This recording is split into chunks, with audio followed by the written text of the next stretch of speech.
ایسی برہان جو ہے وہ یہ جاتا ہے اور جا کر اپنی آپ ہی کو سب کچھ بتا دیتا ہے کہ بھئی میں جو وہ شادی کر چکا ہوں، میں جو وہ اسی کو اپناؤں گا، میں کسی اور کے ساتھ شادی کا سوچ بھی نہیں سکتا۔ تو اس کے بعد سارہ کے پاؤں تلے زمین نکل جاتی ہے، کیونکہ سارہ کو ایک بڑا غرور ہوتا ہے کہ میرے جو بھائی ہیں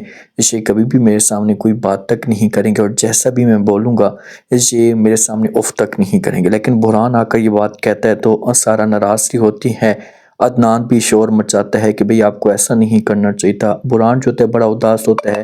سارا باتیں کرنا شروع کر چکی ہوتی ہے کہ بھئی مجھے اپنے بھائیوں کے اوپر بڑا یقین تھا، کوئی بھی میرے ساتھ آ کر بات کرتا تھا تو میں ان کو جو سمجھانے کی کوشش کرتی تھی کہ بھئی میرے بھائی میرا غرور ہے، میرا فخر ہے، اور کبھی بھی مجھے مایوس نہیں کریں گے۔ جو بھروسہ جو وہ ٹوٹا ہے، جس میں تکلیف ہوئی ہے، اس میں نے کبھی بھی نہیں سوچا تھا کہ اتنی تکلیف بھی ہو سکتی ہے۔ اب برہان معافیا بھی مانگ رہا ہوتا ہے، سمجھانے کی کوشش بھی کرتا ہے، اور آخرکار سارہ کو یہ راضی کر لیتا ہے اپنی آپ ہی کو کہ میں آپ کو جو وہ لے کر جاؤں گا ہانیہ کے گھر میں۔ اس سے لے کر جاتے ہیں کیونکہ سارہ کہتی کہ میں ہانیہ کے ساتھ پہلے ملاقات کروں گی، اس کا گھر دیکھوں گی، اور اس کے بعد بات ہوگی۔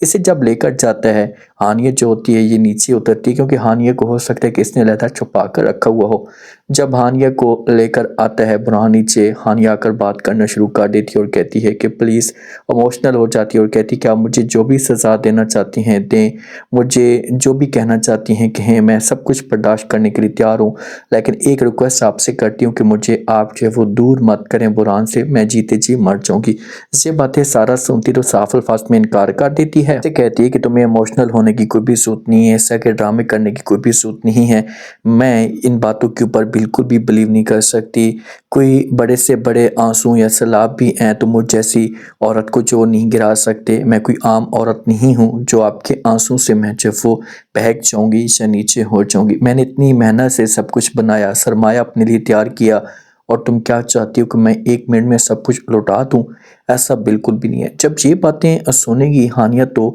یہ بڑی شاکڈ ہو جائے گی، کیونکہ جو سوچ ہے نا، ایسے آپے کی سوچ بالکل بھی نیگیٹو سوچ ہے، اور یہی باتیں جب یہ کہہ کر جائے گی کہ آپ یہ سب کچھ اپنے دماغ سے نکال دیں کہ میں جو وہ آپ کو اس گھر میں ایکسیپٹ کروں گی، تو ہانیہ جو ہوگی نا یہ برہان کے ساتھ بات کرے گی کہ بھئی مجھے آپ کی بہن کے اوپر دکھ ہو رہا ہے، جیسے آپ کی بہن کی باتیں سن کر مجھے ٹینشن آ رہی ہے کہ اس نے سکی باتیں کیوں کی ہیں۔ جب یہ باتیں چلیں گی نا تو اس کے بعد جب برہان یہ بات سنے گا تو یہ پھر ہانیہ کو جواب دے گا اور کہے گا کہ اب سارے کے سارے آپشن جو ہیں یہ ختم ہو چکے ہیں، میرے پاس کوئی آپشن نہیں بچا، آپ جو وہ مجھے کچھ اور سلیکٹ کرنا ہوگا، جیسے ایک ہی طرف جانا ہوگا۔ تو ہانیہ پوچھے گی کہ بھئی کس طرف، کیا مطلب تمہارا، کھل کر بات کرو۔ تو برہان جو ایسے بولے گا کہ بس مجھے جو اپنی آپا کی بات ماننی ہوگی۔ تو کیا ہانیہ کو یہ چھوڑ سکتا ہے؟ نہیں، ہانیہ کو یہ چھوڑ تو نہیں سکتا، کیونکہ جو آپا ہے نا یہ برہان کو بھی پریشان نہیں دیکھ سکتی، لیکن یہ اگر ہانیہ کو اپنے گھر میں لے کر آتا ہے تو سارا آپا اس کو ذلیل اور خوار صحیح طریقے سے کرے گی۔